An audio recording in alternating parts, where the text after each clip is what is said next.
এয়াৰপৰ্টত full on security থকাৰ পাছতো ড্ৰাগ স্মাগলিং চলিয়ে আছে। এই কথাত এয়াৰপৰ্ট পুলিচ হাইৰাণ হৈ গৈছে। ডিটেক্টিভ মেহুলক ইনভেষ্টিগেশ্যন কৰিবলৈ মতা হৈছে। এয়াৰপৰ্ট পুলিচে তেওঁক 4 দিনৰ সময় দিলে।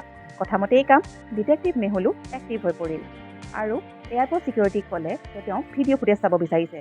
ডে 1 চোৰাংচোৱা মেহুলে চালে জানুৱাৰী মাহৰ ভিডিঅ' ফুটেজ। ডে 2 তেওঁ চালে এপ্ৰিল মাহৰ ফুটেজ। ডে 3 তেওঁ চালে জুন মাহৰ ফুটেজ। ডে 4 তেওঁ চালে আগষ্ট মাহৰ ফুটেজ। এই 4 দিনৰ ভিডিঅ' ফুটেজ দেখি আপুনি বাৰু ক'ব পাৰিবনে ড্ৰাগছ বেপাৰী কোনজন?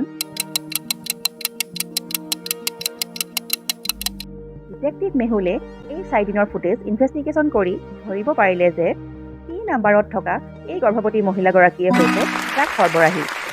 মহিলাগৰাকী জানুৱাৰী মাহৰ পৰা আগষ্ট মাহলৈকে দেখিবলৈ একেই হৈ আছে।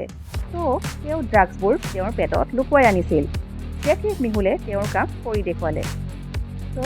এনেকুৱা ধৰণৰ ভিডিঅ'বোৰ চাবলৈ হ'লে এই চেনেলটো ছাবস্ক্ৰাইব কৰিব, লাইক কৰিব আৰু শ্বেয়াৰ কৰিব আৰু নেক্সট এপিছ'ডটো চাবলৈ নাপাহৰিব।